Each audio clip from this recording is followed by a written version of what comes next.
Bilisan mo na ang pagkain mo, Milana. Ang bagal mong kumain. Toy po, Nanay. Nakakainis. Bakit ka pa kasi nagkaroon ng kapansanan sa pagsasalita? Mabuti na lang maganda ka. Toy po. Tama na nga yung kahihingi mo ng sorry. Bilisan mo na dyan. Opo, Nanay. At pagkatapos mong kumain, iligpit mo ang mga pinggan. Aalis ako. Huwag kang aalis dito sa bahay. Naiintindihan mo? Opo. Pero, saan po kayo pupunta? Huwag mo nang alamin, Milana. At hoy, kapag umuwi ang ate Charlie mo, sabihin mo mag-iwan ng pera pang grocery. Opo, Nanay. Tatabihin ko po. Ay, nakakainis na buhay to, oo. Makaligo na nga. Ang hirap makipag-usap sa taong may diferensya. Toy po, Nanay. Ay, bakit umiiyak ka na naman? Totoo naman ang sinasabi ko. May diferensya ka naman talaga. Matakit po. Kasi, pag tinatabihan niyo ko na Masakit ang alin.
may Nanay. Sabi niya, hintayin kita. Ay, saan na naman kayo nagpunta yun? Teka, kumain ka na ba? May dala akong maruya, oh. Tsaka okay dito, oh. May Yuya? Gusto ko yan. O, sige. Paghatian natin, ha. Hindi pa kasi ako kumakain, eh. Ay, siya nga pala, Milana. May maganda akong balita sa'yo. Tungkol ate? Nakahanap na ako ng magandang part-time job sa bayan. Makakaipon na rin ako para sa speech therapy mo. Pera, ate? Pero magkano tahod? Medyo malaki-laki ng konti. At natitiyak ko, malaking tulong yon para maipagamot kita. Ang mahal kasi ng per hour ng therapy, eh. Parang 2 araw ng pasok ko sa fast food chain. Nakakaya tayo, ate. Kahit wag na po. Milana, gusto kong maging normal ka. Para sa kinabukasan mo naman itong ginagawa ko. Alam ko mahirap kasi si nanay, parang wala namang pakialam sa atin. Pero hayaan mo, ako ang gagawa ng paraan. Tiyamat, ate ko. Pakabait mo. Ikaw rin naman, napakabait mo. Payakap nga ako sa napakaganda kong kapatid na yan. Tige, gusto ko yan. Iyakap tayo, ate. Malalampasan din natin to, Milana. May ipapagamot din kita. Pangako yan. Payagi ko po pinagdadatal yan.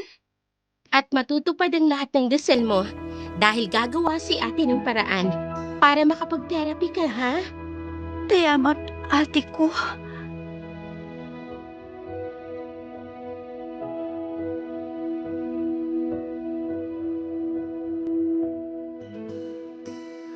Mahal na mahal ni Charlie ang kanyang kapatid na si Milana. Mabait, masunurin. Higit sa lahat, napakaganda ni Milana. Pareho silang magkapatid na may taglay na kakaibang ganda. Marami nga ang nanghihinayang kay Milana dahil sa kapansanan nitong magsalita. Ngunit hindi tumigil si Charlie hanggat hindi niya naipagagamot ang kanyang kapatid. Sa kabilang dako naman, si Seni kasalukuyang nasa mansyon ni Don Romaldo.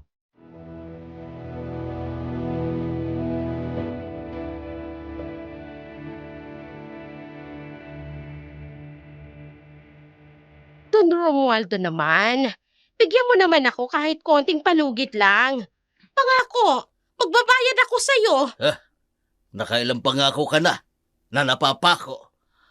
Hindi ganon ang haba ng pasensya ko. Pangako po talaga, maghahanap ako ng pera para may pambayad ako sa inyo. O sige. Pero sa oras na hindi ka makapagbayad sa loob ng isang buwan, pasensyahan tayo, Seni, ha?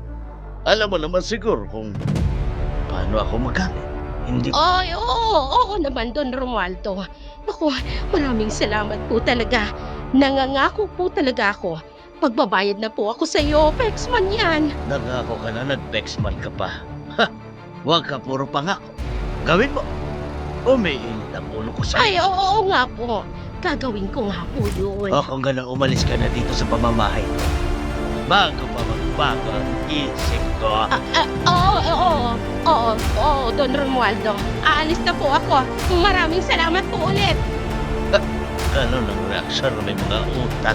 Oo na lang umahaba ba?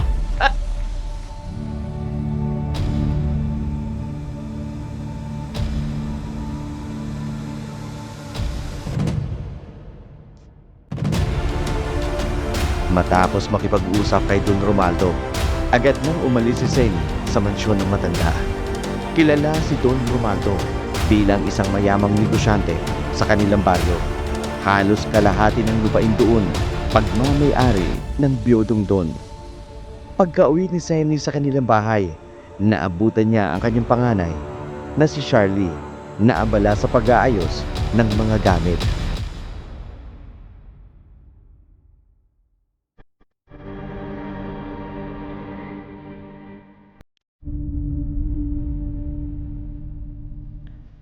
Oh, Charlie, mukhang mag-aal sa balutang ka yata. Ang dami naman ng mga gamit na yan na inilalagay mo sa maleta mo. Parang wala ka ng balak bumalik ah. Medyo matatagalan po kasi ako sa bayan, inay. May bago na po kasi akong part-time job. Kaya medyo madalang akong uuwi. Ano namang part-time job yan? Malaki bang sasahurin mo? Hindi na po mahalaga yun. Ay nako, kung pumayag ka na sana na tumigil sa pag-aaral mo at sumama sa anak ni Marit sa Japan, di sana, tiba-tiba ako ngayon, pati na rin ikaw. Nay, alam naman natin ang totoong trabaho ng anak ni Aling Marit sa Japan. Hindi po matino ang trabaho niya doon. At ayaw ko pong huminto sa pag-aaral. Hayaan niyo na lang po ako sa bagong part-time job ko. Ay, wala ka talagang balak sabihin sa akin kung magkano ang sahod mo. Ay, siya bahala ka. Basta wag mong kalilimutan. Magbigay ka ng pang-grocery rito sa bahay. Opo. Hindi ko naman po nakakalimutang mag-abot. Abay, dapat lang. Ay, siya nga pala. Sinabi ba ni Milana sa'yo ang kailangan ko ng pera? Sinabi niya po sa akin kanina. Pero konti na lang po ang ekstrang pera ko, Nay. Kailangan ko rin pong mag-ipon para sa therapy ni Milana. Ay, therapy na naman. Magsasayang ka lang ng pera. Bakit mo pa ipagagamot yung kapatid mo? Wala namang kasiguraduhan kung gagaling pa yan. Meron, Nay. May diferensya lang naman siya sa pagsasalita. Wala namang ibang komplikasyon. Ay, nako! Nagsasayang ka lang ng oras mo at ng pera mo. At least ho ako, gumagawa ako ng paraan para mapabuti ang kapatid ko. May sinasabi ka ba? Opo, ang sabi ko ho, at least ako, gumagawa ng paraan para mapabuti si Milana. Ewan ko sa'yo. Pare-pareho talaga kayo ng tatay mo. Hayon! Namatay dahil sa katatrabaho para lang dyan sa kapatid mo! Huwag niyong sisihin si Milana, inay. Kung nag-ingat sana kayo noon, nung ipinagbubuntis niyo siya, baka hindi siya ganyan ngayon. Ay talagang sasagot-sagot ka na sa akin ngayon, ha? Hoy! Hindi porket nakakapagbigay ka sa akin at nagbibigay ka ng ambag dito sa bahay, may karapatan ka ng bastusin ako! Hindi ko po kayo binabastos, inay. Nagsasabi lang po ako ng opinyon ko. Masama po ba yun? Oo na! Lalo na kung walang kwenta! Jenny! Labas ka naman dyan, mag-inom tayo. Ay, Mare! Ay, siya sige na. Pupuntahan ko na lang kayo dyan. Iinom na naman po kayo, inay. Wala na talaga kayong ginawa araw-araw kung hindi ang uminom? Ay, at least sa pag-iinom ko, kumiginhawa ang pakiramdam ko. Ay, nako. Ay siya, mag-iwan ka ng pera bago ka umalis. Hindi niyo man lang ba itatanong kung kailan ako aalis? Ay, bakit ko pa itatanong? Eh, halata namang aalis ka. Puro kayo kadramahan. Abay, nakaka-ibyerna. Diyan ka na, ha? Pupunta ako sa inuman. Umuwi po kagad kayo, inay. Baka mamaya umagahin na naman kayo sa inuman. Ay, huwag kang mag-alala. Nandyan lang naman ako sa kapitbahay. Kaya walang problema kahit umagahin pa ako. Napaluhan na lamang si Charlie sa inis habang sinusundan ng tingin ang kanyang ina na lumilipat ang bahay upang makipag-inuman. Hindi naman ganoon ang ugali ni Senny noong nabubuhay pa ang kanilang ama. Ngunit nang mamatay ang kanilang ama sa aksidente dahil sa trabaho, biglang nagbago ang ugali ni Senny. Naging magagalitin, sugarol at mapanlait. Isinisisi niya ang pagkamatay ng asawa sa kanyang anak na si Milana dahil ayon sa kanya, nagpupunyagi ang asawa sa pagtatrabaho upang maipagamot si Milana na siyang naging dahilan ng pagkamatay nito. Samantala, kinabukasan, maagang nagising si Charlie para maghanda ng kanyang pag-alis.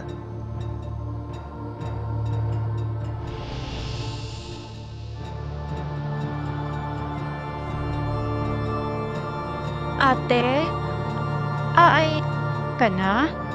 Oo, Milana. Pero huwag kang mag-alala. Babalik din naman si ate. Magpapakabait ka, ha? Huwag maging pasaway sa nanay. Alam mo naman si nanay, mainit lagi ang ulo nun. Payagin naman ako. Papakabait kay nanay. Pero, mintan-mintan, galit ka ta akin. Pagpasensya na lang natin, Milana. Ganyan talaga siguro kapag tumatanda na. Gayet kat akin.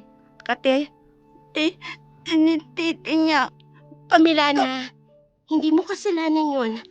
Aksidente yung nangyari. Wala kang kasalanan. Pero, ate, Tama na yan. Ganito na lang, ha? Sabayan mo na lang ako mag-agahan. Tapos, ihahatid mo ko sa labas ng tarangkahan natin para mag-abang ng masasakyan. tige po. Miss ko yun yung yuto mo, ate. Ano bang gusto mong iluto kong ulam? Ityog at gatat at tinangag. Yun lang naman pala eh. Sige, magluluto na ako ha. Maupo ka lang dyan.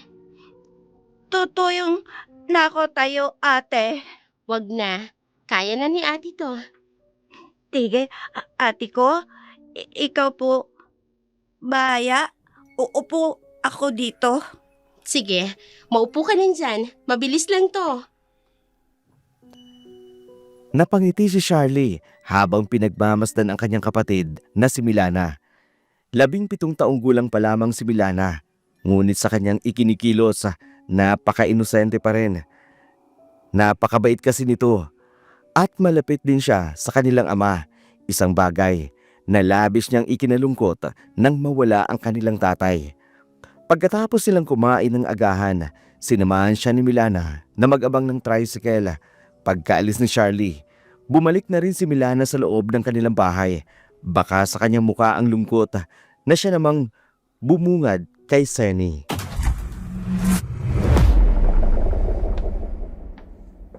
Oh, ay bakit ganyan ang itsura mo, Milana? Ang aga-aga, daig mo pang binagsakan ng langit at lupa. Umayit na po ka, ate. Ay, nako. Yun lang naman pala. Natural, aalis yung ate mo. Kasi nga may bago daw siyang trabaho. At isa pa, alam mo namang mataas ang pangarap ng ate mo. Gusto ka daw i-therapy. Akala naman may pag-asa ka pa. Mayo naman daw, nanay. Talagang umaasa ka rin. Ay nako, Milana, kahit managinip ka pa ng gising, hindi na maayos yung diferensya sa pananalita mo. Ipagtimpla mo na lang ako ng kape nang may pakinabang ka naman sa akin. Opo, nanay. Lalagyan ko po ng gatat. Wag na. Purong kape at asukal mo lang. Bilisan mo na dahil masakit ang ulo ko. Sige po, nanay. Ay, buhay. Magkaroon ka nga naman ng kausap na may diferensya. Ewan ko na lang. Tuyo po, nanay. Sige na, ano ba? Ang dami pang dada. Ipagtimpla mo na ako ng kape. Opo, nanay. Napaluan na lamang si Milana dahil sa tinura ng kanyang ina, mas lalong bumaba ang tingin niya sa kanyang sarili dahil ang nanay niya, madalas siyang tawagin may diferensya. Minsan ay ipinapahiya pa siya sa mga kaibigan nito. Bagay na mas lalong ikinasasama ng loob ni Milana. Matapos maipagtimpla ng kape si Senny, umupo na siya sa katabing upuan ng kanyang ina.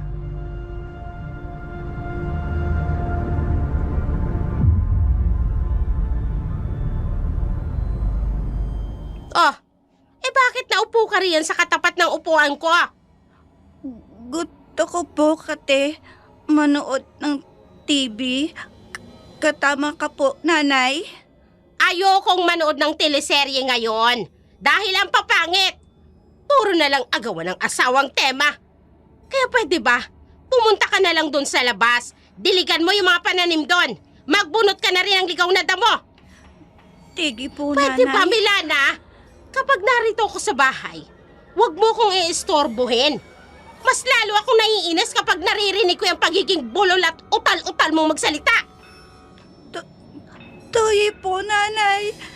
Hindi ko na po uulitin. Abay, dapat lang. Ang tigas din kasi ng ulo mo eh. Nakakainis. Iyayabat na po ako. Kanina pa sana dapat. Tuyo po ulit. Ay, sumasakit ang ulo ko. Nakakairita na talaga. Bagsak ang balikat ng lumabas ng bahay si Milana. Masakit man, pero wala siyang ibang magawa, kundi lihim na lamang na mapaiyak dahil sa masakit na salitang binibitiwan ng kanyang ina.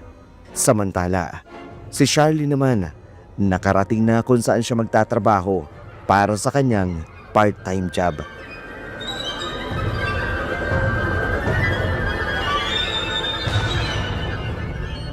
Ito ang magiging station mo. Salamat po, sir. Walang anuman.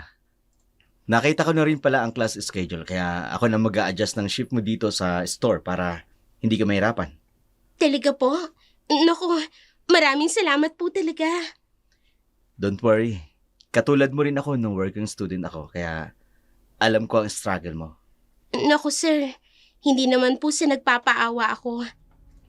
Pero ang totoo po niyan, may kapatid po kasi ako may diferensya sa pagsasalita. Gusto ko pong tulungang maipa-therapy. Ang bait mo naman na kapatid. Ako lang po kasi ang maaasahan niya eh. Wala na po kasi ang tatay namin. Sorry to hear that. Siya nga pala. Nakita ko sa resume mo taga San Carlos ka pala. Opo, sir. Taga roon nga po ako. Bakit po? Taga doon din kasi ang parents ko. Wow, talaga po? Oo. May lupain din kami doon. Minsan bumibisita ako kapag may bakanting oras. Binibisita ko yung uncle ko doon. Siguro, isa kayo sa may kaya sa San Carlos. Di naman, seniority lang. Paano? May iwan na kita dito. Kapag may kailangan kang tanungin mo si Marky. Yung bading po? Oo, huwag kang mag-alala. Mukha lang yung maldita pero mabait yun. Sige po, Sir Premo. Salamat po ulit. You're welcome. Masayang inilibot ni Charlie ang kanyang paningin sa loob ng store na papasukan niya. Agad niyang napansin ang maluwag na espasyo at ang kaaya-ayang ambience na nagbibigay ng modernong pakiramdam. Nahati na ang lugar sa dalawang bahagi, para sa take-out at para sa dine-in. Sa bawat section, may nakatalagang 5 empleyado na abala sa kanilang mga ginagawa. Hindi rin nakapagtataka kung bakit kilala at dinarayo ang Primus Cuisine. Malakas ang dating nito bilang isang sikat na store/restaurant na tila ba sa bawat sulok ay maingat na dinisenyo upang makaakit ng mga customer. Matapos niyang masuyong libutin ang buong paligid, tinungo niya ang ikalawang palapag. Doon ay nanatili sa mga in-house na empleyado ng restaurant. Tila isa pang mundo na naghihintay sa kanya.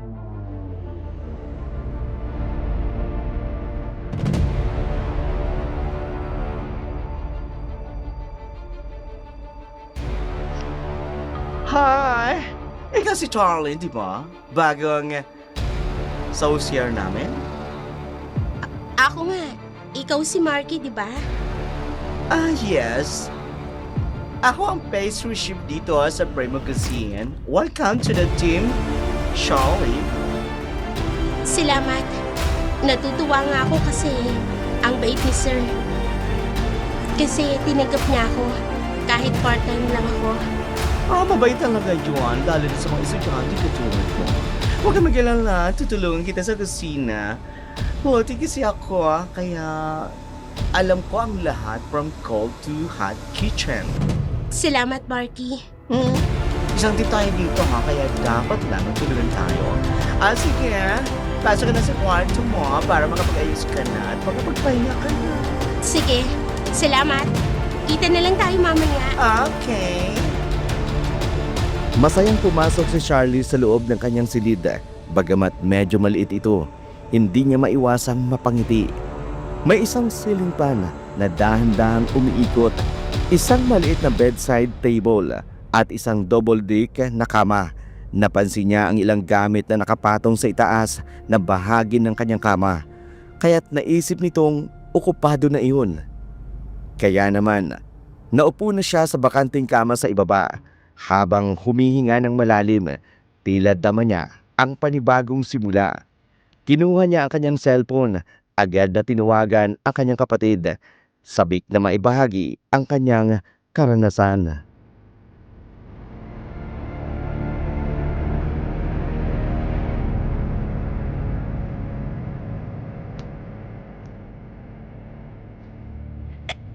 Hello, ate.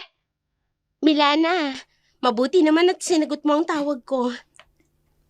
Hindi po kati ako abalata gawaing bahay. Mabuti naman kung ganon, dahil marami akong ikukwento sa iyo. Tayaga, ate, kumutang bago mong trabaho. Mas maganda kaysa sa dati kong trabaho, Milana. Hindi pa man ako nakakapag-umpisa, pero ramdam ko na yung kagaanan. Milana! Ate, Milana! ate din na nanay. Kaya ko na ibaba tawag. O sige, mag-iingat kayo dyan ha. Kapag may libre akong oras, tatawag ako sa inyo. Opo, ate, ingat din po dyan. Mamahal po kita. Mahal din kita, Milana. Sige na, ibaba mo na itong tawag. Sige po, ate. Bye po. Milana! Nasaan ka ba? Kanina pa kita tinatawag. Nanay, dito po ako. Oh, narito ka lang pala eh. Bakit hindi ka sumasagot kaagad? Ate, tumawag. Ay, ganun ba? Tapos na ba ang tawagan ninyong dalawa? Opo, nanay. Eh kung ganun, ihanda mo na ang hapagkainan at kakain na tayo. Tigi po. Pilisan mo ang kilos, Milana, at gutom na ako. Bilisan ko po. Opo. Ay.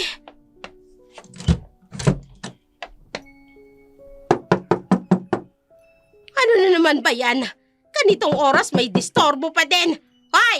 Buksan mo muna yung pintuan! Opo, nanay.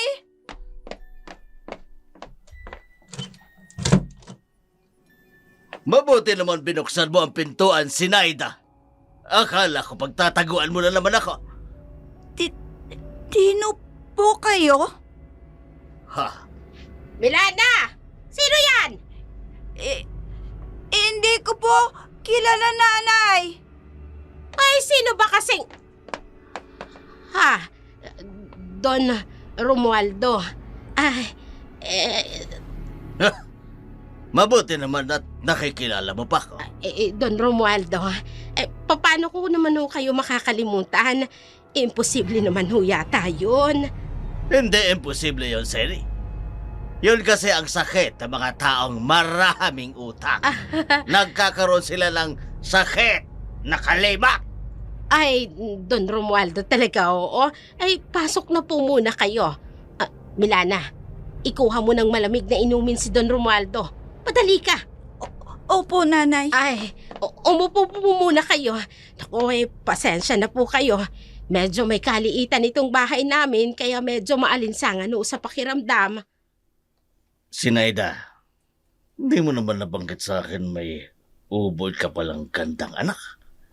Ilang taon na ba siya? Si Milana ho, Oo. Ilang taon na bang anak mo? magdi-18 na ho ngayong darating na buwan. Malapit na pala ang kanyang dibo. Ay, bakit naman po, Don Romualdo? May handaan bang magaganap? Ay, naku, wala ho. Wala naman kasi kaming panghanda. Kasi ho, wala naman ho kaming pera. Tama na ho siguro yung pansit kung meron man. Sinaida, gusto mo bang sponsoran ko ang handaan para sa darating na dibo ng anak mo? Ho? Hindi makapaniwala si Seni sa tinura ng matandang Don na si Romualdo. May kakaibang ngisi na naglalaro sa labi nito habang sinisipat ng mabuti ang kabuuan ni Milana. Naabala naman sa ginagawa sa loob ng kusina. Lumipas ang ilang sandali at ang napag-usapan na lamang nila ay ang nalalapit na dibo ni Milana. Isang bagay na pinagtaka ni Seni sapagkat hindi malang nabanggit ni Don ang tungkol sa utang niya. Kinabukasan, bago pa sumikat ang araw, muling pinuntahan ni Don Romualdo si Seni sa kanyang bahay. Ngunit sa pagkakataon na yun, kasama na dapat niya si Milana.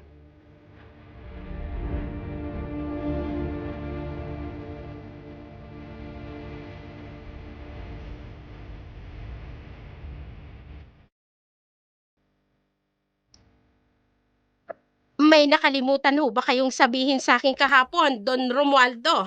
Oo. Kinapos kasi ako ng oras kahapon. Tungkol ho ba ito sa pagkakautang ko po sa inyo? Oo, Seni. Don Romualdo kasi Seni. Alam ko naman na wala kang pambayad sa akin. At huwag ka na magpaliwanag. Maglolokohan lang tayong dalawa niyan. Don Romualdo, pasensya na po. Ilang Naghahanap naman pasensya po ba yan? talaga ako ng paraan Kaso wala lang po talaga akong mahanap. Huwag kang mag-alala. May naisip akong paraan. Upang hindi ka na mamroblema pa sa pagkakautang mo sa akin. Ay, talaga ho ba? O anong paraan naman ho yun? Ibigay mo sa akin si Milana. Si Milana, Don Romualdo naman, anak ko ho yun Ayaw mo?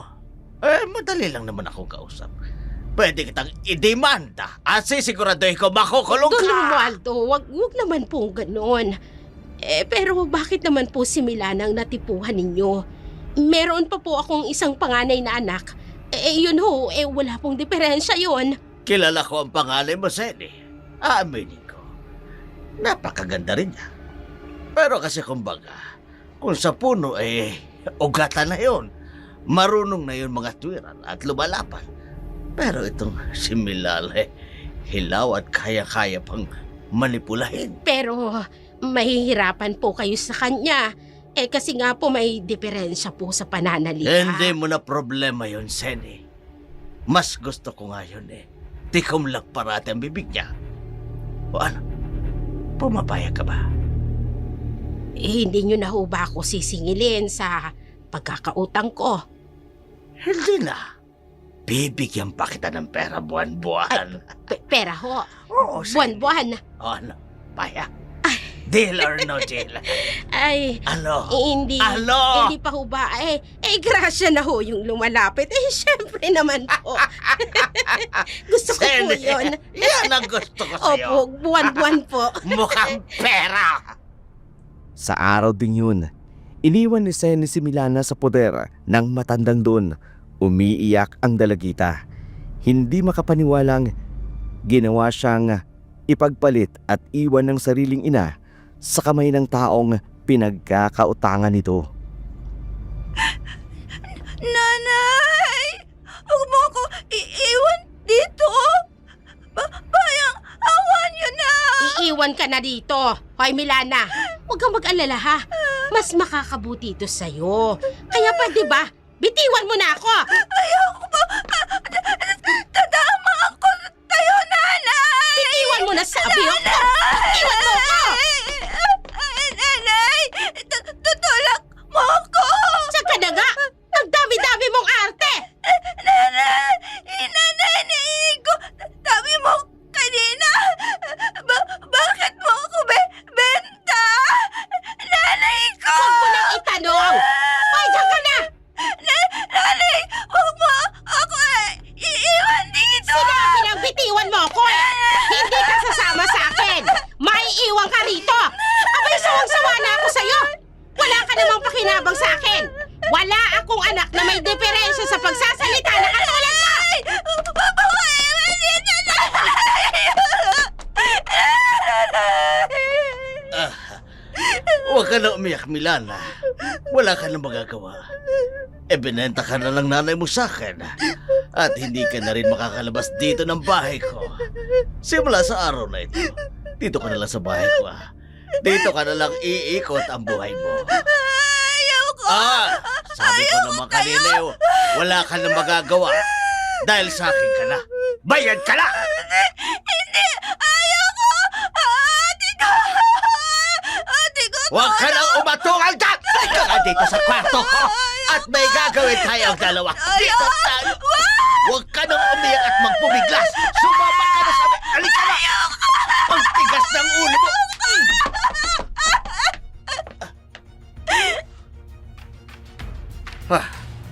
Isang suntok lang palang katapat mo eh. Tinanahimik ka ngayon. Magagawa ko ang gusto ko sa'yo, Milana. Ang swerte ko. Botang-bota na puti-puti. Sarap. Tangan sa loob ng kanyang silid, iginapos ni Don Romaldo ang kaawa-awang si Milana. Doon niya ipinadama ang kanyang kalupitan, ibinuhos ang kahayupan sa dalagita.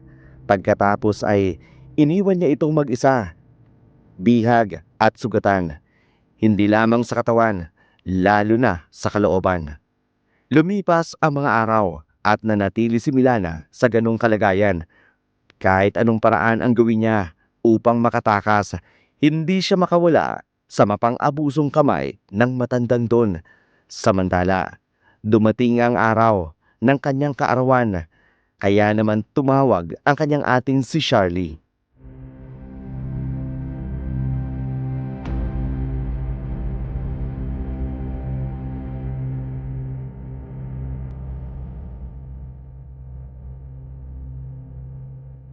Hello, Milana.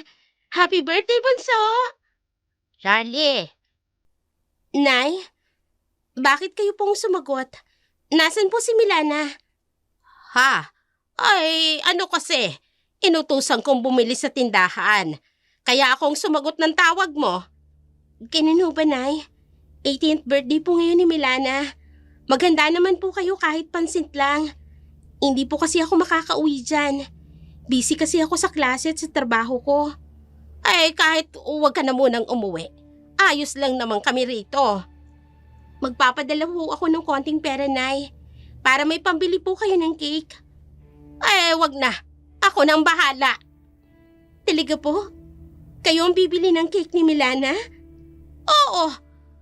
Ako may pera pa naman ako rito. Kaya sige na. Sasabihin ko na lang sa kanya na tumawag ka. Bumalik ka na sa trabaho mo. day off ko po ngayon. Tatawag na lang po ulit ako mamaya. Ay, naku, wag na. Tsak naman na magiging busy din naman ang kapatid mo. Dahil nga 'di ba 18th birthday niya. Sa bagay, sige na Basta sabihin niyo po kay Milana na tumawag po ako ha. Ay, oo na. Sige na, ako nang bahala. Ay, sige na. Bye-bye na. Bye po, inay. Tuwang-tuwa si Charlie sa pag-aakalang nag-e-effort ang kanyang ina para sa kapatid niyang si Milana. Ngunit lingid sa kanyang kaalaman, mahigit 1 buwan nang wala sa poder ng kanyang ina si Milana. Matapos ang kanilang tawagan, lumabas ng silid si Charlie. Doon, nadatnan niya si Marky na kasalukuyang nagtitimpla ng kape sa pantry. Kaagad namang napansin ni Marky ang kaaliwasan sa muka at aura ni Charlie.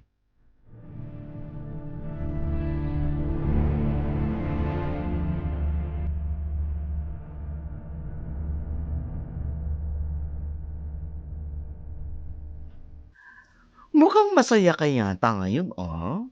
Oo, tumawag kasi ako sa bahay. 18th birthday kasi ngayon ng kapatid ko. Naku, happy birthday! Kamusta sa kapatid mo? Salamat. Masaya lang ako kasi sa wakas. Nag-effort na rin si nanay para sa kapatid ko. Bakit?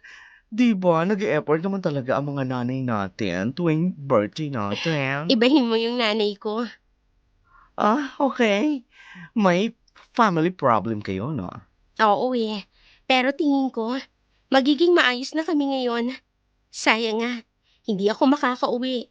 Freelance kasi namin Tapos, busy pa dito sa resto. Tama ka dyan. Pero si Sir Premo, uuwi yata ng San Carlos. Talaga? Baka bibisitahin niya mga magulang niya. Baka nga Hoy, ang gwapo talaga ni Sir Carlos. Uy, ikaw talaga. Ha? Bakit natigilan ka, Charlie? Narinig mo ba yon? Ang alin? Yung tibok ng puso mo. Tibok ng puso ko. Ang girl, tinatakot mo ako, ha? Wala naman ako naririnig, Pero ang lakas ng pintig ng puso mo. Huwag mo ko takutin dyan, ha? Sa'yo na nga itong kape. Baka mamaya atakihin ako sa nervous ko sa'yo, ha? Pero totoo talaga, Ay, Marky. kunin mo lang yan, girl. Mabuti pa, magkape ka muna. Para naman magising ang diwa mo. Huwag mong tinatakot.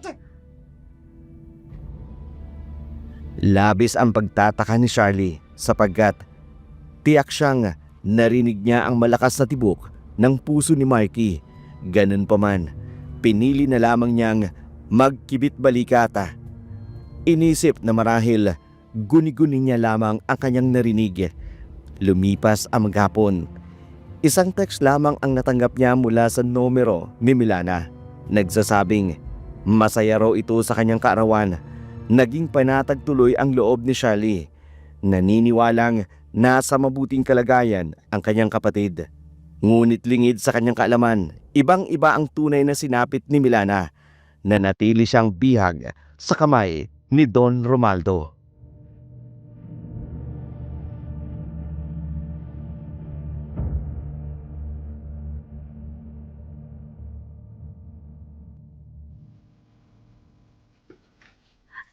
Palabatin niyo ako dito!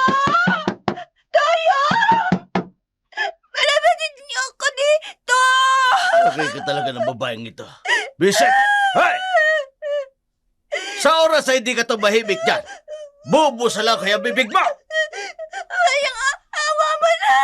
Palabatin niyo ako dito! Hindi ka ba talaga titigil? Gusto ko na umuwi! Ayoko na tayo! Matamag ka! Buset ka! Ang ingay-ingay mo Alam mo naman,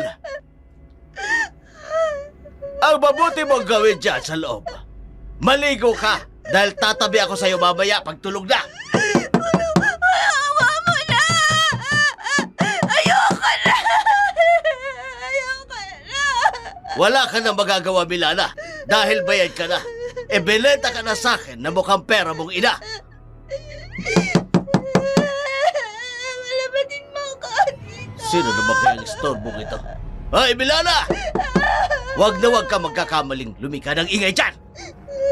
Papatayin kita! Tumahimik ka! Sandali lang! Sino ba kasing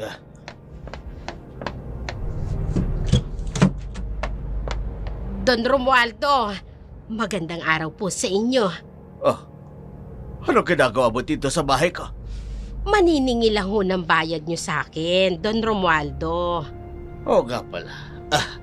Ayan. Umalis ka na. Baka mamaya magtaka pa mga tao rito dahil pabalik-balik ka dito. Huwag kang mag-alala, Don Romualdo. Nagawan ko na ng paraan ang bagay na yan. Hay, mabuti naman. Walang nagtataka sa inyo kung nasaan si Milana. Ay wala, dahil si Charlie nasa bayan. Hawak kong cellphone ni Milana. Tinitext ko pa rin siya at nagpapanggap akong si Milana. Ang mga kapitbahay namin, ang pagkakaalam nila, nasa poder ng kamag-anak ko si Milana. Ibang klase ka rin ano. Magaling kang humabil ang kwenta. Siyempre naman, Don Romualdo. Ako pa ba? Sige, diyan ka na. Oh, mukhang may bisita yata kayo, Don Romualdo. Ang pamangkin ko yan. Sige na, Sen. Umalis ka na rito. Ay, sige po. Sa uulitin po. Oo, huwag kang mag-alala. Hindi ako papalya sa pagbibigay ko sa iyo ng pera. Pero sa susunod, huwag kang pupunta dito. O ipapaabot ko na lang sa iyo sa mga tauhan ko. Masusunod, Don Romualdo. Dali-daling umalis si Senny mula sa bahay ni Don Romualdo. Hindi lamang pinag-aksayang lingunin ang gwapong lalaking kabababa pa lamang mula sa isang magarang itim na pick-up truck. Pagkarating niya sa kanilang bahay, agad niyang inaya ang kanyang mga kaibigan upang uminom at magsugal.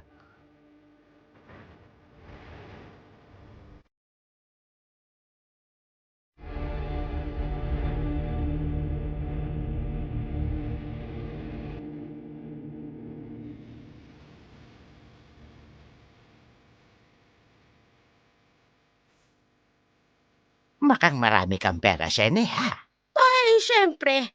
Nakadilihensya lang. Kaya sige lang. Sige lang kayo dyan, ha? Inom lang tayo. Huwag kayong mag-alala. Sagot ko ang lahat ng pulutan at inumin natin. Ay, swerte talaga sa'yo ni paring Edgar, Mare. Maganda ka na. Madiskarte ka pa. Sayang nga lang at maagang nawala si pare. Gimo, huwag mo namang ungkatin si Edgar. Mas lalo lang akong nalulungkot. Sa ngayon, gusto ko lang namang magsaya kasama kayong mga kumpare at kumare ko. Ay, talaga. May alam akong pwedeng gawin natin upang mas sumaya ka. Ay paring Gimo, mamaya yan malaman niya ni Mare. Abay katabi ko lang siya eh. Kahit medyo maluntay na yan. Lasing ng mga yan. Kahit umalis tayo dito ngayon, hindi mo mamalayan ng mga yan na wala tayo. Ano naman ang gagawin natin? Hihit-hit tayo nito. Mariwana. Ay pero pare. Hindi lang basta mariwana yan, Mare. May bato din ako dito. Ano? Papayag ka? Sasama ka na sa akin? Uy, sige. Gusto ko ring subukan ng mga yan. Bagong experience ba? Ay, kung ganon, tara. Doon tayo sa loob ng bahay nyo.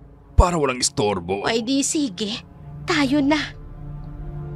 Pumasok nga sa loob ng bahay sina Senny at Gimo habang naiwan ang iba nilang kainuman. Kasama ng asawa ni Gimo na si Marit sa labas. Walang kamali-malay sa ginagawang pagtataksil ng kanyang asawa at kumare. Sa loob ng bahay ni Senny, hindi lamang paghit-hit nang ipinagbabawal ng gamot ang kanilang ginawa, kundi higit pa roon. Kaya naman kinabukasan, gano'n na lamang ang pagkabigla ni Senny nang magising siya.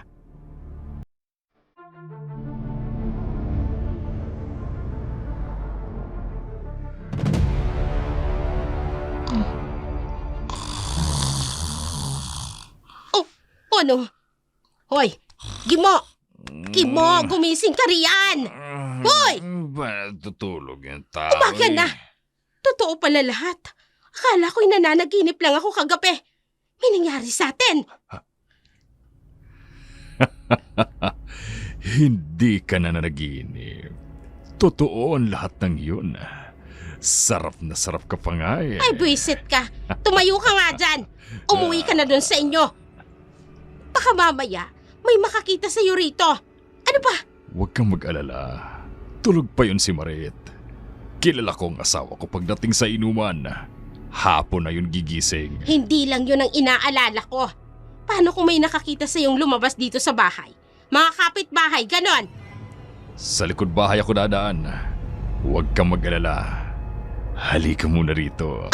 Tabi ka muna sa akin. Ano ba? Tumahimik ka. Bitiwan mo nga ako. Ano ba? Pare naman eh. Oh. Ay lang yan naman oo. Bakit tumatawag to si Charlie ng ganito kaaga? Tsak na, hanapin na naman ito si Milana. Oo nga pala. Nasa na nga maganda pero bulol mong anak. Wala dito. Nasa kamag-anak ko. Talaga ba? Oh, ano ibig sabihin yan? Ay, wala naman. Medyo, alam mo na, tagilid ang paniniwala ko. Hoy, Gimo. Nagsasabi ako ng totoo. Kaya pwede ba umalis ka na? Sige, aalis na ako. Pero babalik ako rito mamayang madaling araw. Bakit naman? Kasi, gagapangin kita. Kaya huwag mong isasara ang pintuan. Ha? Ewan ko sa'yo. Sige na, umalis ka na lang. Umalis si Gimo ng umaga na yun, samantalang naiwan si Seni. Pinagmamasdan niya ang walang tigil na pag-ring ng cellphone ni Milana. Nag-aalangan kung sasagutin niya ba ito. Nauubusan na rin siya ng palusot kay Charlie kung bakit palaging wala si Milana tuwing tumatawag ito. Sa huli, napilitan siyang sagutin ang tawag sa pangambang mas lalo lamang magdududa si Charlie kung patuloy niya itong iiwasan.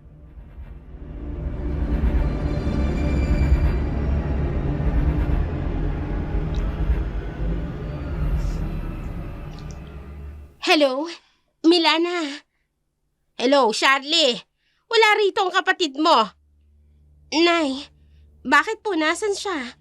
Palagi na lang po siyang wala tuwing tumatawag ako dyan. Inutusan kong pumunta sa simbahan para itanong kay Padre kung anong tulong ang pwede nating ibigay para sa darating na piyesta. Ganun ho ba? Bakit niya po iniwan ang cellphone niya? Ha? Ay, Kwan, hiniram ko muna.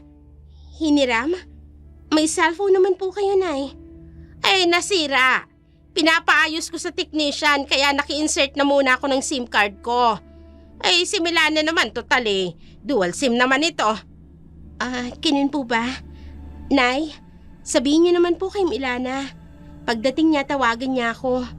Miss ko na po siya eh. O ay siya, sige, sasabihin ko. Ay, sige na. Kailangan ko nang ibaba ito. May kailangan pa akong gawin. Sige po, Inay. O ay siya, sige. Bye. Ay, nako. Nakakainis, oo. Hindi dapat malaman ni Charlie na ibinenta ko si Milana kay Don Romualdo. Dahil natitiyak ko, gagawa siya ng paraan para bawiin si Milana. Abay, hindi pwedeng mawalang perang sustento sa akin ng Don. Lalo na buwan-buwan yun. Sa halip na magsisi sa ginawa niya kay Milana, mas pinili ni Seni na itago ang kanyang kasalanan sapagkat mas inuna niya ang perang buwan-buwan niyang natatanggap kay Don Romualdo. Sa kabilang dako naman, sa bahay ni Don Romualdo, kasalukuyan pa ring nakakulong si Milana sa isang silid upang hindi ito makita ng panauhin ni Don Romualdo.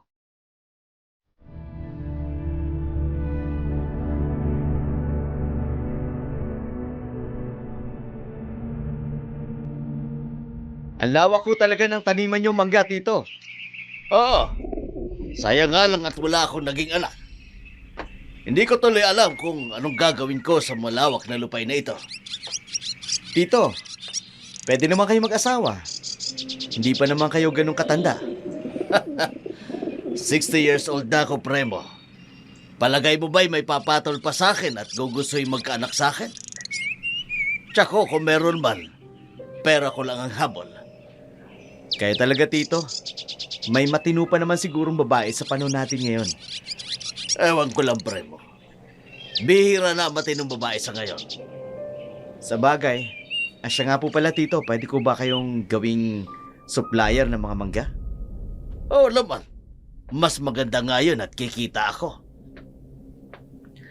May bagong tayo ho akong restaurant sa bayan. Gusto ko sana mag-eksperimento ng recipe gamit ang mangga. Kapag ho nag-click, kukunin ko kayong supplier para hindi na ako lalayo pa sa iba, di ba? Tama. Pamangkin nga kita, Premo. Business-minded ka, katulad ko. Ano ho yun? Ang lakas ng kalabog na yun, ha? Tito, parang galing ho sa basement ninyo. Wala yun, iho. Huwag mo lang intindihin. Marahil po sa labang iyon. Sigurado ho kayo? Gusto niyo ho ba tingnan natin? Naku, wag na. Kagaya nga ng nasabi ko sa'yo, baka pusa lang. Alam mo naman kasi marami mga ligaw na hayop ang nakakapasok dito sa bahay ko. Kailangan na yata iparenovate. May point po kayo, Tito. Medyo may kalumaan na po itong pundasyon ng bahay ninyo. At tama ka dyan. Maghanap nga ako ng kontraktor at architect upang pasimulan ko ang plano ko sa renovation nitong bahay. Nakahinga ng maluwag si Romaldo nang sumang-ayon sa kanya si Primo. Nangangalit ang kanyang mga panga dahil lumikha ng ingay si Milana. Kaya naman, nang magpaalam na si Primo na aalis muna saglit, kaagad na pumunta si Romaldo sa basement kung saan nakakulong ang pobreng dalaga. Pagkapasok pa lamang niya ng pintuang bakal, natagpuan niya agad si Milana, nakahandusay, walang saplot at tila hinang-hina. May bahid pa ng mga suka sa lababo.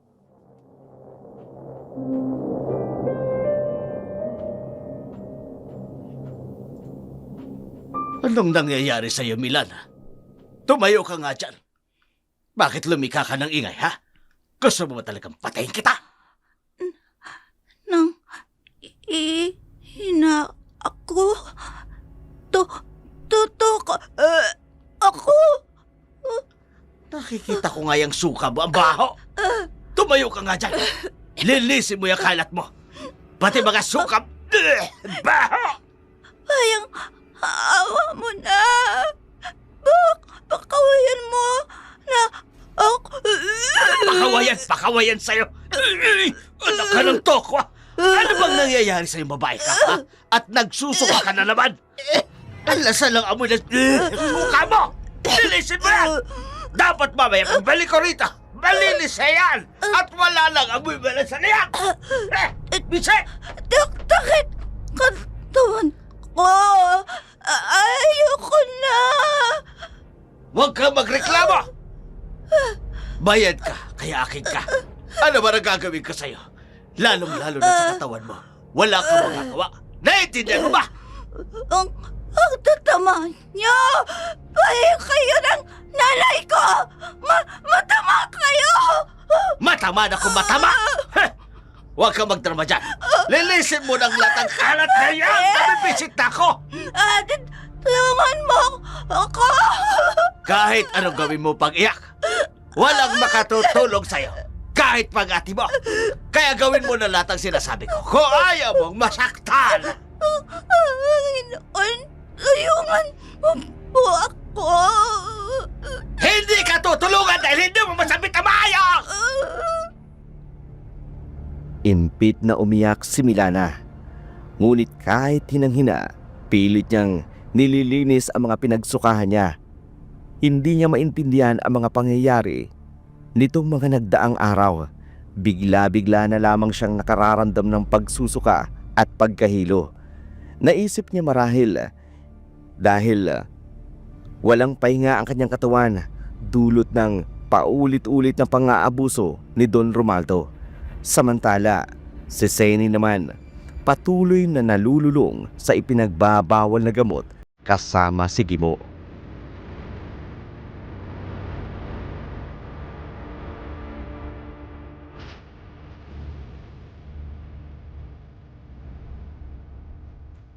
Ay, ang sarap talaga sa pakiramdam, ano? Oo. Sabi ko naman sa'yo eh. Ito ang kakaibang level ng life to the highest level. Inglesero ka na ngayon, Gimo, ha?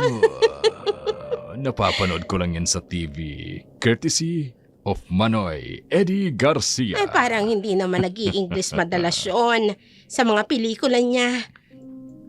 Ay, ito. Tikman mo to. Mas mataas ang dosage nitong gamot na ito. Ay, oo nga, no. Mahal ba ito? Mas mahal kesa dyan sa una natin binili. Pero wala namang problema, di ba? Kasi mapera ka naman. Siyempre naman, may pera ako. Pero Zenny, ang pinagtataka ko lang, saan ka kumukuha ng pera? Wala ka naman trabaho. Pinapadalhan ako ni Charlie. Talaga? Ano bang trabaho ni Charlie? Mukhang tiba-tiba ka lagi at isa pa sa napapansin ko, palaging may pumupuntang tauhan ni Don Romualdo dito sa bahay tuwing katapusan ng buwan. Alam mo, Gimo, ang dami-dami mong mga bagay na pinapansin. Pwede ba, kung gusto mo magpatuloy itong lihim natin, matuto kang itikom yung bibig mo. Ito naman ang init lagi ng ulo mo. Ay, oo na. Hindi na ako mangingialam. Iisipin ko na lang na baka may lihim din kayong relasyon ng matandang si Don Romualdo. Wala kaming relasyon nun, ha? Di wala na kung wala. Ang mabuti pa, ipagpatuloy na lang natin ang paghit-hit at kapag high na tayo, pupunta na tayo sa langit. Sige. Gimo, dalhin mo ako sa langit. Sige, Gimo. Bubuksan ko na ang langit. Sige, papasok na si San Pedro.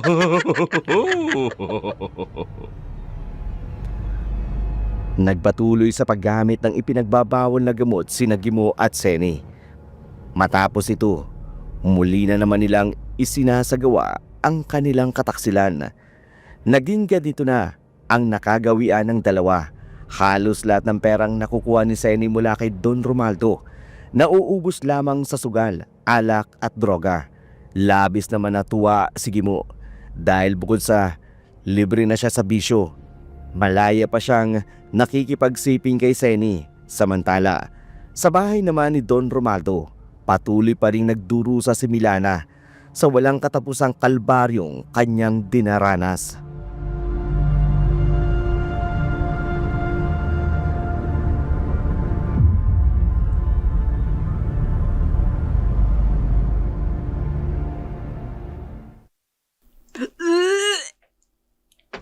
Ano bang nangyayari sa'yo?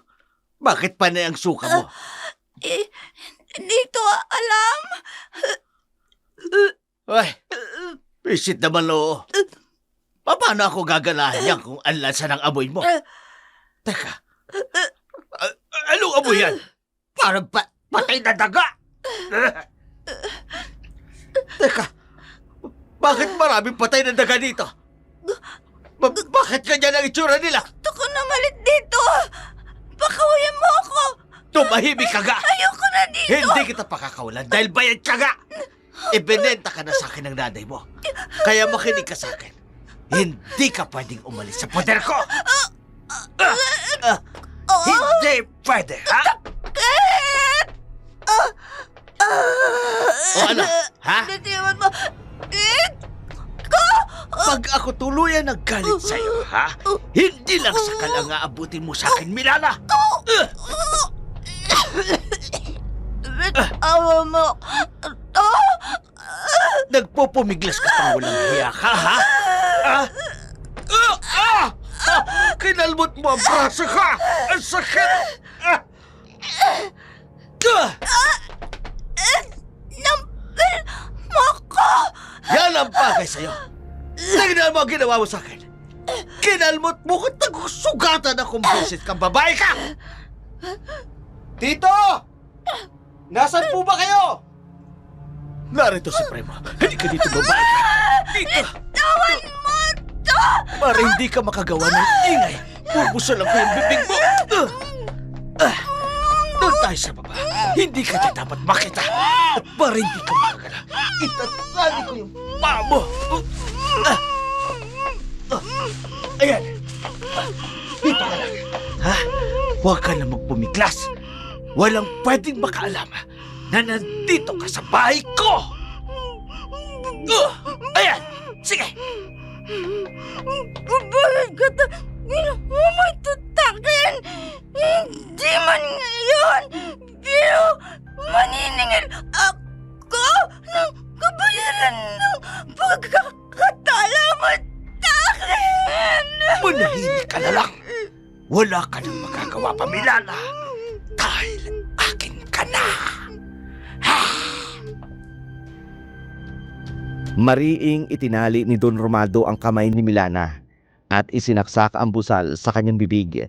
Walang magawa ang kaawa-awang babae, kundi ang umiyak na lamang at umungol habang ikinakandado niya ang mabigat na pintuang bakal. Dahan-dahan siyang pumapanik sa itaas ng bahay. Huminga siya ng malalim bago tuluyang lumabas ng kabahayan. Doon sa patio, nadatan niya si Primo. Nawari, matagal na naghihintay sa kanya. May dala itong isang kahong buko pie.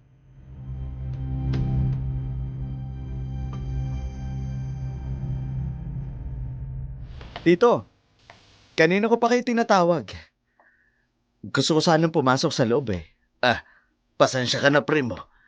Nasa likod kasi ako ng bahay. Teka, mukhang may dala kang bagong lutong buko pa ya. Opo, pinabibigay ni Mama. Sabi niya rin kasi baka may oras ka tito na dumalaw ka man daw sa bahay. Ayaan mo kapag nakaluwag-luwag ako. Dadalaw ako sa kanila. Medyo busy kasi ako ngayon. May darating na araw eh. Dahil magpapaani ako ng mangga. Sinabi ko na nga po sa kanila. Pasok ka sa loob ng bahay, Primo. Pagsaluhan natin yung buko pie na dala mo. Sige po. Masarap po talaga ito dahil kalalabas lang po ng oven. Mukha nga. Halika, doon tayo sa loob. Siya nga po pala tito, pwede bang dito muna ako magpalipas ng gabi sa bahay niyo? Ha? Alis po kasi si Mama. May dadalawang pagtitipon sa kabilang bayan. Boring po kasi ako sa bahay eh. Sige, walang problema. Talaga po? Nako, salamat tito. Anak ng tinapa. Matitigang pa ako ngayong gabi. Pero hindi ko naman pwedeng hindian si Premo. Baka mamaya ano bang isipin ito sa akin? Walang nagawa si Romaldo kundi pumayag sa pakiusap ng pamangkin niyang si Premo. Pagkapasok nila sa bahay, agad nilang pinagsaluhan ang buko pie na dala ng binata. Habang kumakain, nagkukwentuhan sila tungkol sa negosyo hanggang sumapit ang hapunan. Napagdesisyonan nilang uminom ng alak. Isang nakagawian nilang magtsuhin tuwing umuwi si Primo sapagkat malapit sa loob nito ang kanyang tsuhin. Mabait na tao ang pagkakakilala ni Premo kay Romaldo kaya't labis ang tiwala niya rito. Nakadalawang bote sila ng alak nang mapansin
Wala nang oras para manahimik pa ako.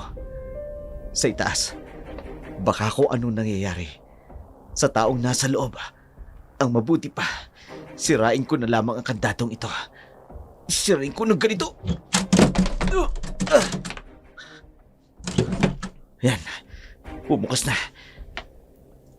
Bibilisan ko. Nasira ko na ang kandado. Ngayon, bubuksan ko ang pintuan. Anong... Isang babae ang nakatali sa kama. May busal sa bibig. Diyos ko, mukhang dalagita pa ang babaeng ito. Wala siyang suot na damit. Sandali lang, miss, ha? Kukumutan kita. Huwag ka matakot. Tutulungan kita. Sandali lang, ha? Tatanggalin ko lang ang busal sa bibig mo. Ayan. Tulungan mo ako. Ano? Gusto ko na tumakas. Ano sabi mo? Hindi ako nakapagsalita ng maayos. Maayot? May problema ka sa pananalita? Okay. Huwag muna nating isipin yan, ha? Dadalhin muna kita sa ospital.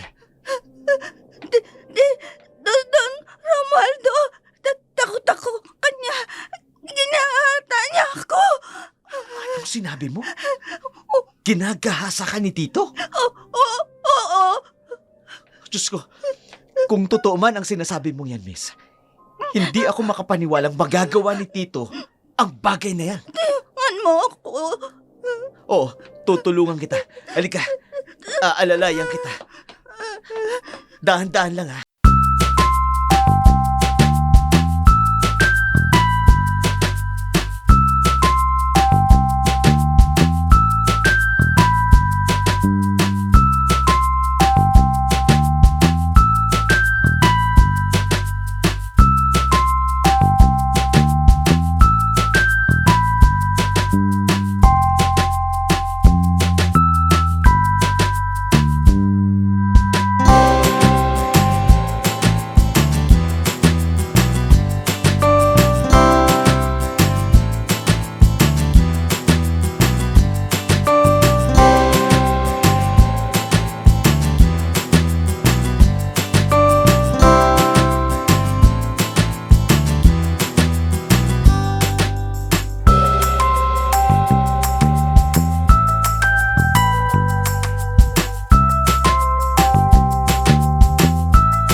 Yung babaeng nakahandusay.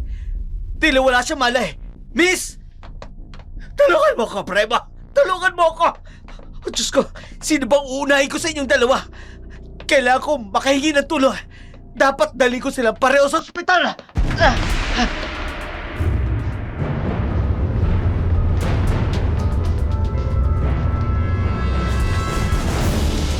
Nagmamadaling humingi ng tulong si Premo sa kanyang mga katiwala at kapitbahay ni Don Romaldo. Kaagad na lang dinala ang dalawa sa ospital. Labis ang pagtataka ni Premo nang makita niya ang malaking laslas sa tagiliran ng kanyang tiyuhin. Doon niya lamang napansin ang mga kalmot sa kamay nito. Samantala, ang babaeng sinagip niya sa loob ng basement, kasalukuyang walang malay. Agad niyang inalam kung sino ang mga kamag-anak ng babae. Labis ang kanyang pagkabigla nang matuklasan kung sino ang kamag-anak nito. Gayunpaman, tinawagan niya pa rin ang isa sa kanila.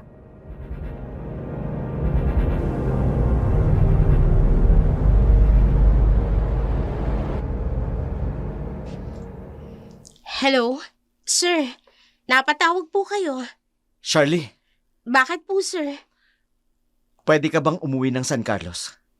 Ngayon, Ho? Bakit po? nasa ospital kasi ako ngayon. At narito ang kapatid mo.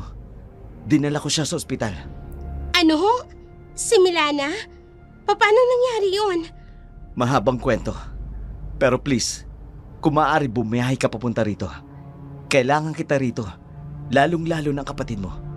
Saka ko na ipaliliwanag sa'yo kapag nandito ka na. Sige po, pupunta na po ako ngayon sa terminal.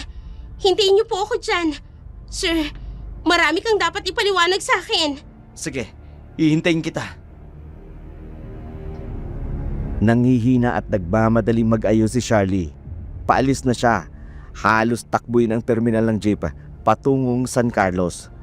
Naaabutin ng higit 2 oras ang biyahe. Ngunit wala siyang pakialam. Ang tanging nais niya lamang makarating sa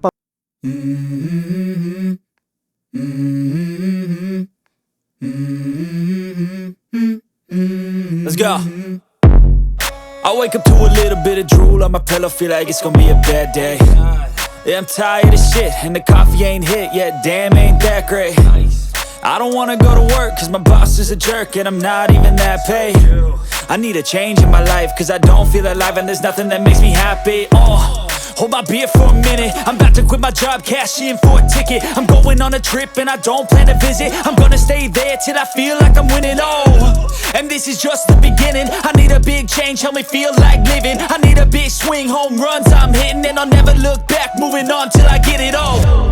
And we all got dreams, we all want things, but what you gonna do for it? How you gonna move for it? What you gonna be? And do you believe you can do anything? But what you gonna do for it? How you gonna move for it? What you gonna be?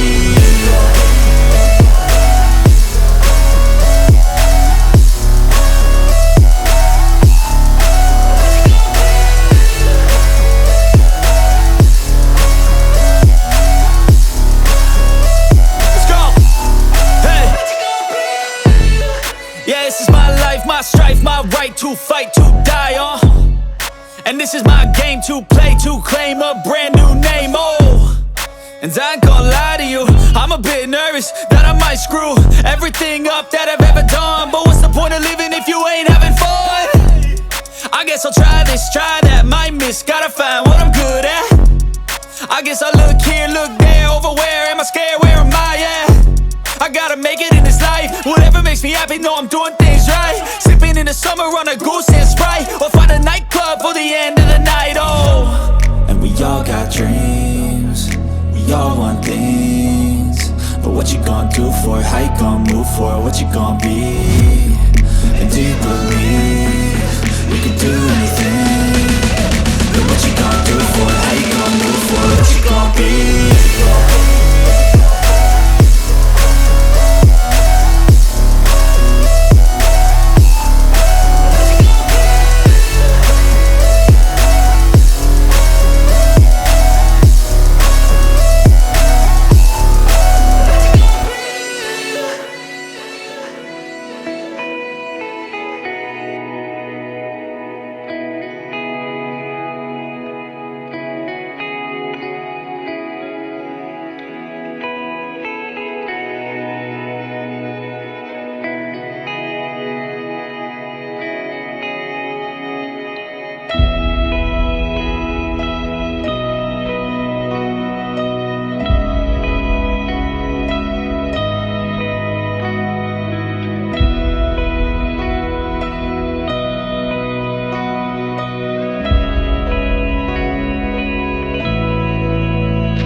Gimo? Kapit-bahay ka lang namin. Kumpare ka pa ng tatay ko. Tapos nagawa mong kapangin ng nanay ko. Hoy, Charlie. Hindi ko ginusto to Pumatol lang kusa yung nanay mo sa akin. Ay naku, hayop ka. Ikaw ang naunang magpakita ng motibo sa akin. Anong ako? Aling Marit! Ang asawa mo at ang nanay ko! Gumagawa ng katarantaduhan! Hoy! Charlie, tumigil ka nga! Charlie, wala namang ganyanan. Sige, alis na ako. Mabuti, dahil nandyan ang asawa mo. Maret, mahal, umuwi na tayo. Doon na tayo sa bahay. Halika na. Bilisan mo! Walang hiya ka, Charlie! Tingnan mo ang ginawa mo! Na-iskandalo tayo! Mas walang hiya ka, inay! Dito pa talaga sa bahay na ipinundar ni Itay! Ang kapal mo! Wala kang karapatang bastusin ako! May karapatan na ako ngayon dahil pinastos mo ang pamamahay natin! Sagutin mo ako, Nay! Alam mo ba ang nangyari kay Milana? Anong ibig mong sabihin? Ang sabi mo sa akin, nasa maayos siyang kalagayan. Pero bakit nangyari ito sa kanya? Ano bang sinasabi mo? Hindi kita maintindihan. Nasa ospital si Milana. Naka-confine. Buntis at muntik nang mamatay. Ano? Ngayon, sagutin mo ako. Paano humantong sa ganito ang lahat, Nay? Hindi ko alam. Hindi ko alam. Pistado na kita, inay. Ang kailangan ko na lang, klarifikasyon mula sa'yo. Dinala ko siya sa bahay ni Don Romualdo upang maging katulong niya. Dahil naghahanap siya ng katulong. Nay naman, kaya nga ako nagtatrabaho. Kahit hirap na ako. Tapos ito lang ang gagawin mo. Tapos ikaw anong ginagawa mo?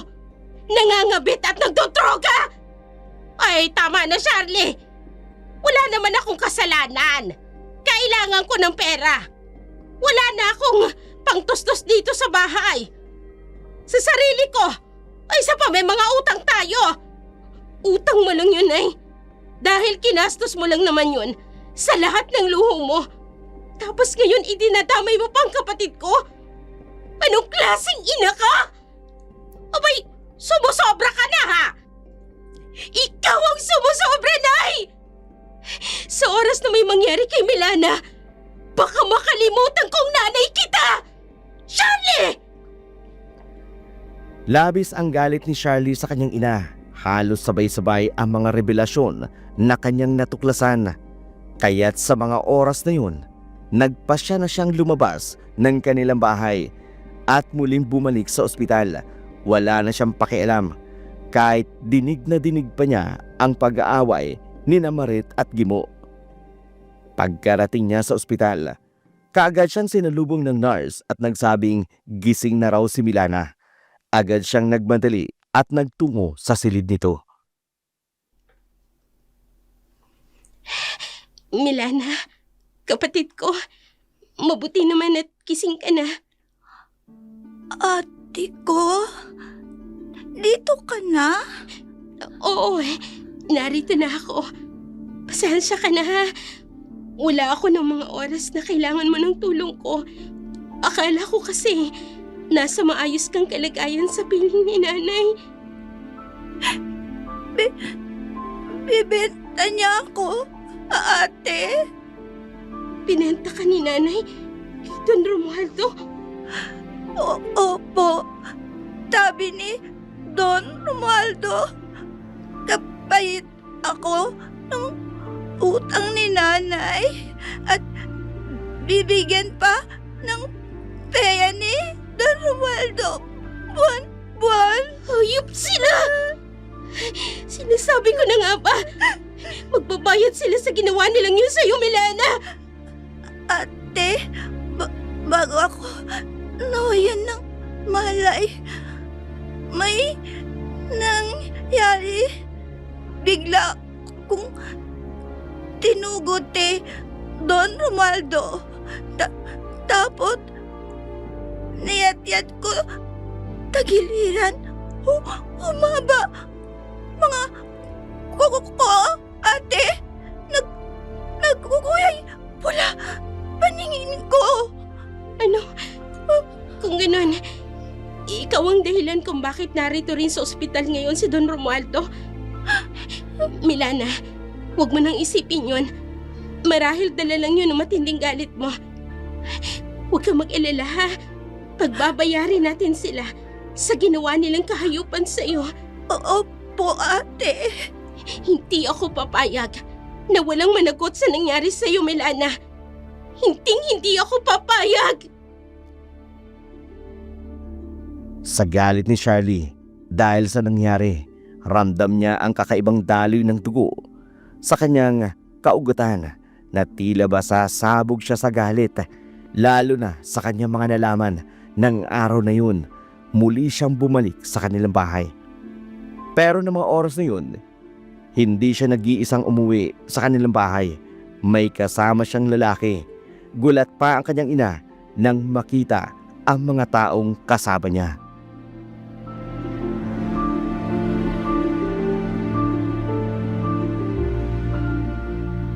Ay, anong ibig sabihin nito? Mrs., ikaw ay hinuhuli namin sa salang human trafficking. Ano? Ay, ano bang sinasabi mo? Ay, Charlie, ano ta? Ito ang kabayaran ng mga ginawa mo sa kapatid ko. Ano? Teka lang. Hindi ko maintindihan. Mrs., kayo ay inaaristo sa paglabag sa Republic Act No. 9208 at inaamyendahan ng Republic Act 10364 o mas kilala bilang Expanded Anti-Trafficking in Person Act of 2012. Ang kaso na iyong kinaharap ay may kinalaman sa pagbebenta o pangangalakal ng isang minor de edad para sa anumang layunin. Kabilang na ang sabilitang paggawa, prostitusyon at iba pang uri ng pagsasamantala na malinaw na maituturing na trafficking in person ayon sa batas. Ano? Hindi maaari. Teka lang, bitawan niyo Ipinapaalala ako. ko rin po sa inyo ang inyong karapatan. Sa ilalim ng ating konstitusyon, may karapatan kayong manahimik. Ano man ang iyong sabihin ay maaaring gamitin laban sa inyo sa hukuman. May karapatan ka rin kumuha ng abogado. At kung wala kang abogado, kayo ay bibigyan ng abogado mula sa pamahalaan. Naiintindihan niyo po ba ang inyong karapatan? Wala akong ginagawang masama. Bakit niyo ako hinuhuli?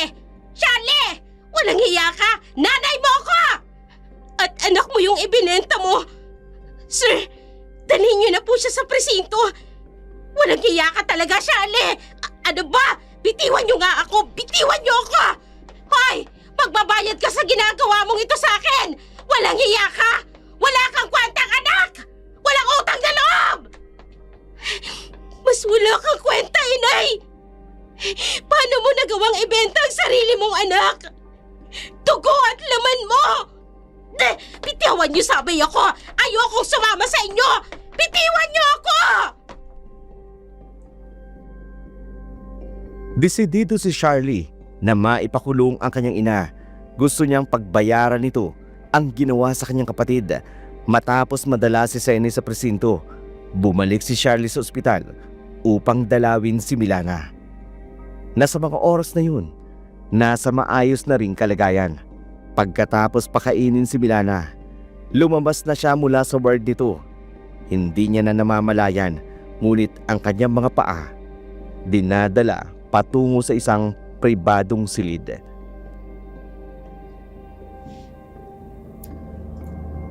Shirley, Kilala mo pala ako, Don Romualdo. Mabuti naman. lumayo ka sa akin. Umalis ka dito. Bakit? Natatakot ka ba sa multo ng kasalanan mo? Ang kapatid mo, sinalaki niya ako. Hindi siya ordinaryong tao. Nakita ko, naging isa siyang halimaw. Sino sa tingin mo ang masalimaw? Ang isang kaawa-awang tao na walang laban? O ikaw na bumaboy sa taong walang kakayahang lumaban? Magpapayat ka sa ginawa mo. Wala kang puso. Hindi. Ang mga mata mo'y nagiging kulay dugo. Katulad ka ni Milana. Hindi, katulad ka rin ng kapatid mo. Mga halimaw kayo! Oo, Don Romualdo. Nasa dugo ng aking ama ang pagiging aswang. Ngayon ko lang nalaman ito. Pero huwag kang mag-alala. Gagamitin ko ng tamang pagiging aswang ko. Dahil sisingilin kita sa kasalanang ginawa mo sa kapatid ko. Ang ina mo ang may kasalanan ng lahat. Dahil mukha siyang pera. Kabay dapat magsisihin sa lahat ng iyon. Ang ina mo! Huwag kang mag-alala. Dahil kasalukuyan niya ng pinagbabayaran ang ginawa niya kay Milana. Sa ngayon, ikaw naman ang sisingilin ko. Wag! Hindi ako makahinga. Ang dibdib ko! Anong nangyayari sa'yo? Hindi ako makahinga. Hawak-hawak niyang dibdib niya na parang hindi siya makahinga. Tito? Charlie, anong nangyayari? Hindi yata makahinga ang tito mo. Sir, Sandali, tatawag ako ng nurse. Dali-daling lumabas ng ward si Primo. Tumawag ng nurse. Kaagad namang lumabas si Charlie. Hindi niya akalain. Aatakin sa puso si Don Romualdo sa kanyang pagdating. Sinubukan itong i-revive ng mga doktor. Ngunit hindi na naisalba pa ang buhay ni Don Romualdo. Kaagad din itong dinala sa kanilang bahay upang paglamayan. Hindi na nagtanong pa si Primo kung ano ang nangyari ng araw na yun na pumunta siya sa silid ni Don Romualdo. Marahil naiintindihan na ng pinata ang sitwasyon batay sa malaking kasalanang nagawa ng kanyang tiyuhin sa kapatid niyang si Milana. Nailibing na si Tito. ganun ho ba? Oo. Gusto ko sanang kausapin ka tungkol sa nangyari. Huwag na, sir. Wala na ang tiyuhin mo. Hindi naman siya nakulong. Pero wala na siya. Patay na. Wala ka namang kasalanan sa amin. Ang tiyuhin mo may pagkakasala. Alam ko naman yun. Pero, humihingi pa rin ako ng kapatawaran dahil sa nagawa ng tito ko. Huwag na ho nating pag-usapan pa yon. Siya nga pala, Charlie. Napag-usapan namin ng mga magulang ko na ilipat sa pangalan ng kapatid mo ang lahat ng ari-arian ni Tito Romualdo. Ano? At bakit? Hindi kami nagpapasuhol, sir. Hindi ito suhol, Charlie. Buntis ang kapatid mo. Anak ni Tito Romualdo. At bilang walang tagapagmana si Tito, nararapat lamang na ibigay ang lahat ng kayamanan niya sa lehitimong tagapagmana niya. Ang pinsan ko ang dinadala niya ngayon. Sa bagay, may punto ka. Kakausapin ko ang abogado namin upang legal na maisaayos ang lahat ng dokumentong kailangan upang mailipat sa pangalan ng kapatid mo ang lahat ng ari-arian ni Tito. Salamat, Primo. Salamat at hindi ka katulad ng tiyuhin mo. Hindi ako kasing sama ng tito ko, Charlie. At ayokong sundan ang yapak niya. Hanggat maaari, gusto kong ituwid ang lahat ng pagkakamaling nagawa niya. Lalo na sa iyong kapatid. Salamat, Primo. Katulad ng sinabi ni Premo, kinausap nga sila ng abogado nito, ngunit inilipat ang mga ari-arian ni Don Romualdo kay Milana at sa magiging anak nito. Mabigat man sa loob ni Milana na tanggapin ang nangyari sa kanya, patuloy naman siyang ginagabayan ni Charlie upang malampasan ang lahat ng trauma na dinanas niya sa kamay ng kanyang ina at ni Don Romualdo. Ate, salamat. Tinama mo ako magtimba. Kailangan natin ng tulong ng Panginoon, Milana, upang mawala sa atin ang sumpang dumadaloy sa mga dugo natin. Mawawala pa kaya pagiging atwang natin? Manalig lang tayo, Milana. Makakahanap din tayo ng taong tutulong sa atin. Alam ko, hindi tayo pababayaan ng Diyos. Hindi ko naman gustong taktan ti Don Romualdo eh. Pero, nataktan ko siya, ate. Hindi mo kasalanan yon. At nararapat lang yun sa taong tulad niya. Hayok sa laman. Huwag mo nang isipin yon. Wala na siya. Nakakulong na rin si nanay. Ngayon makakapagsimula ka na muli. Makakapag-therapy ka na at counseling na rin. Salamat, ate. Kate, hindi mo ko iniwan. Ate mo ko. At kahit na anong mangyari, hindi kita pababayaan. Kayo na magiging pamangking ko. At sisiguraduhin ko, mawawala ang pagiging aswang natin para makapamuhay tayo ng normal. Salamat, Panginoon. At hindi niya tayo binabayaan, ate. Tama ka, Milana. Maraming salamat sa Diyos. Dahil kahit maraming masalimuot na pangyayari ang dumating sa atin, hindi niya tayo pinabayaan. Pipilitin ko tanggapin ang bata tatyang ko, ate. Kahit bunga siya ng panggagahasa sa akin. Alam kong magiging isa kang mabuting ina, Milana. Naniniwala ako. Hindi ako magiging tulad ni nanay, ate. Bebenta ako kapalit pera. Naging malungkot man ang kapalaran ni Milana sa kamay ng kanyang sariling ina. Hindi niya inaasahan na sisirain ito ang kanyang pagkatao. Sinikap niyang maging mabuting ina ang kanyang anak at sa bawat araw na lilipas, pinunan niya ang pagmamahal at pag-aaruga kahit pa ito ay bunga ng panggagahasa ni Don Romualdo sa kanya. Lumipas ang mga taon. Sa tulong ng therapy at suporta ni Charlie, muling nabuo ang tiwala at lakas sa loob ni Milana. Si Charlie ay nagtagumpay sa kanyang sariling karera, samantalang si Seni pinagbayaran ang kanyang kasalanan sa pamamagitan ng pagkakakulong.